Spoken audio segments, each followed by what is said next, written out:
तो दोस्तों आपने ये वीडियो देखा, ये जो महिला आपको दिखाई दे रही हैं ये रिपोर्टर निभा हैं। रिपोर्टर निभा काफ़ी चर्चित यूट्यूबर हैं। आप इन्हें पत्रकार कहिए, आप इन्हें यूट्यूबर कहिए, ये आपकी मर्जी है, लेकिन ये काम पत्रकारिता वाला कर रही हैं।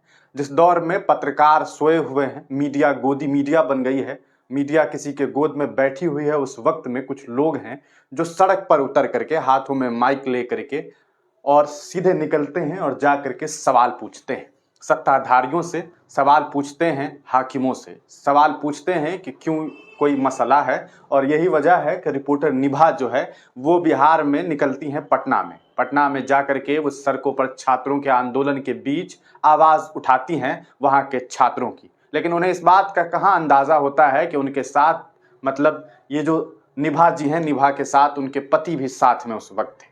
पति जो है वो भी मोबाइल निकाल करके अपना वीडियो बना रहे थे। वीडियो इसलिए बना रहे थे क्योंकि पत्नी वीडियो बना रही थी तो सहयोगी के तरह कि कहीं अगर कोई वीडियो होगा तो वो जो है वो कैप्चर कर लेंगे, और इस तरह से दोनों लोग जो हैं वो वीडियो बना रहे थे। इनकी टीम रही होगी, ये तमाम लोग जो हैं पटना में आंदोलन को कवर कर रहे थे। अब आप सोच रहे होंगे कौन सा आंदोलन, उस देश में कैसा आंदोलन जहां पर कोई प्रॉब्लम ही नहीं है। लेकिन प्रॉब्लम यह है कि अभी अभी आपने देखा था कि रेलवे में एक नौकरी निकाली गई, रेलवे में लोको पायलट करके एक नौकरी निकाली गई जिसमें कुल पद जो है 5900 के आसपास है, मतलब लगभग 6000, मैक्सिमम 6000 कहिए। असल में ये लगभग जो वैकेंसी है वो 3 लाख के आसपास आनी चाहिए थी, नहीं 3 लाख तो कम से कम 60,000 वैकेंसी आनी चाहिए थी। अब बच्चों को मिला 6000 वैकेंसी। एक तरफ भारत सरकार ये भी नहीं बच्चों को कह देती है कि भैया तुम लोग रेलवे की तैयारी करना बंद कर दो, वैकेंसी आएगी नहीं तो बच्चे कम से कम कोचिंग करना बंद कर देंगे। लेकिन छात्र तैयारी करते हैं और तैयारी करने के बाद मालूम चलता है कि 6000 ही वैकेंसी है। अब कुछ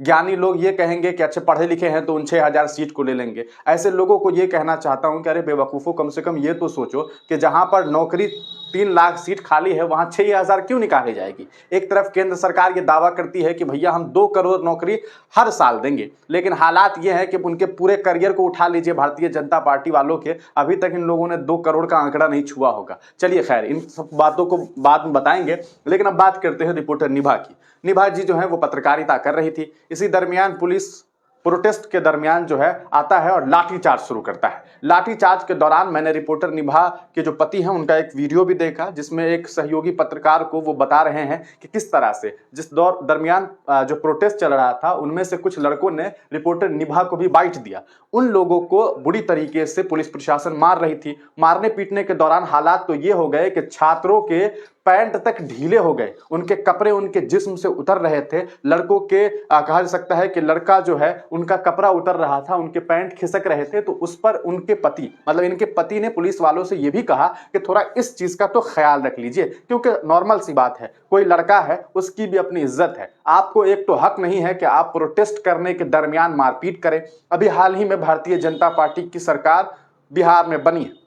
रिपोर्टर निभा भी रोते बिलखते हुए ये कह रही है कि यहाँ बीजेपी की सरकार है। असल में 2-3 दिनों पहले यहाँ पर गठबंधन की सरकार थी, उस वक्त तक बिहार में नौकरी की बात हो रही थी, लेकिन अब जो है वो नौकरी के लिए बात हो रही है। नौकरी के लिए बात हो रही है। लोग जो है कहा जा सकता है गुस्से में है। बिकना पहाड़ी के इलाके में पटना में जबरदस्त आंदोलन चल रहा था। इसी दरमियान ये लोग रिपोर्टिंग कर रही थी। अब पुलिस प्रशासन को आया गुस्सा, प्रशासन ने पिटाई करना शुरू कर दिया। इस दरमियान ये देखा गया कि रिपोर्टर निभा के जो पति हैं उनको भी बेचारे को उठा करके पुलिस वाले ले जा रहे हैं। निभा चिल्ला रही है, चीख रही है कि वो मेरे पति हैं, उन्हें तो छोड़ दीजिए। लेकिन पुलिस है कि रुकने का नाम नहीं ले रही थी। जिस तरह से उन्हें ले करके गई उसका वीडियो हमने आपको दिखाया है। अब आप खुद अंदाजा लगा लीजिए कि जिस सूबे में रिपोर्टर खुद महफूज नहीं है, उनकी पत्नी उनके पति महफूज नहीं है, उस जगह पे आम लोगों का क्या हाल होगा। असल बात यह है कि आप तमाम लोगों को चाहिए कि अपने घर में रहिए, किसी तरह का आंदोलन मत कीजिए। सरकार अगर आपको नौकरी नहीं दे रही है तो आपको नौकरी की मांग करने की जरूरत नहीं है। सरकार अब पूरी तरीके से तानाशाह बन गई है।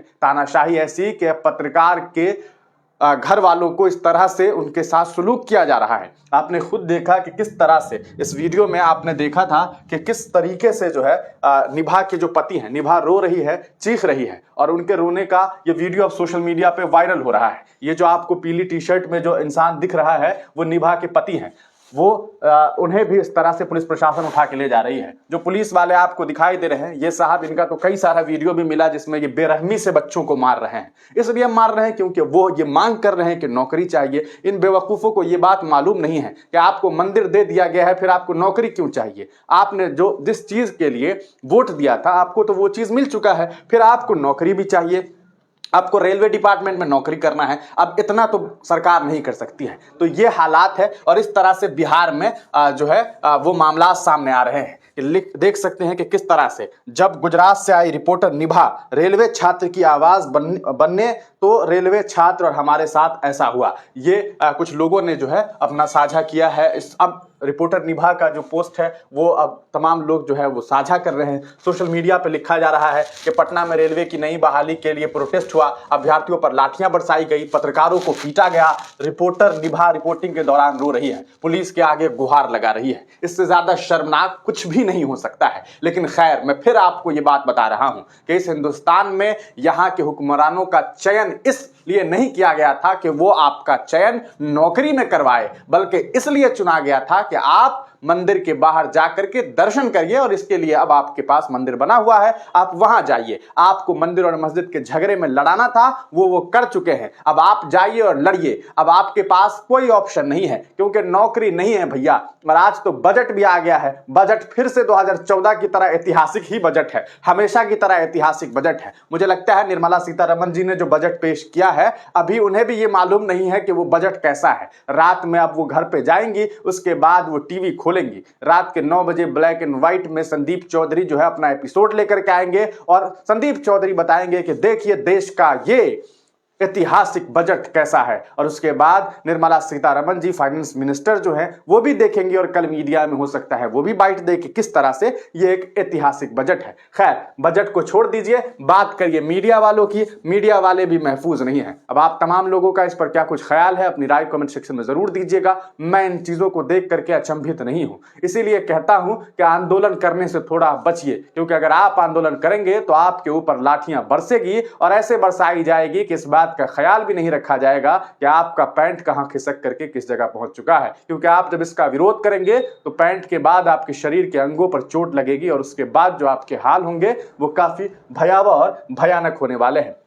मैं वाकई अफसोस जाहिर कर रहा हूं और मुझे काफी अफसोस हुआ कि बिहार में एक पत्रकार के साथ ऐसा सलूक हुआ है। ये नहीं होना चाहिए था, ये किसी भी हाल में नहीं होना चाहिए था कि एक पत्रकार इस तरह से, वो भी एक महिला पत्रकार, जब आवाज बनने की कोशिश करती है, जब तमाम तरीके के काम को छोड़ करके वो सड़कों पर उतर करके आवाज उठाने की कोशिश करती है, तब ये माना जा सकता है कि वो कितनी हिम्मत वाली है। लेकिन उनकी हिम्मत और हौसलों को तोड़ने का काम बिहार की प्रशासन ने किया है, बिहार की पुलिस ने किया है। लेकिन बिहार पुलिस वालों की भी गलती नहीं है, उनको किसी बड़े लोगों का फरमान आया है और उसी फरमान का वो जो है पालन कर रहे हैं। आप तमाम लोग अपनी राय कमेंट सेक्शन में जरूर दीजिएगा। तब तक के लिए दीजिए इजाजत, फिर मिलेंगे किसी नई वीडियो के साथ, किसी नई पेशकश के साथ।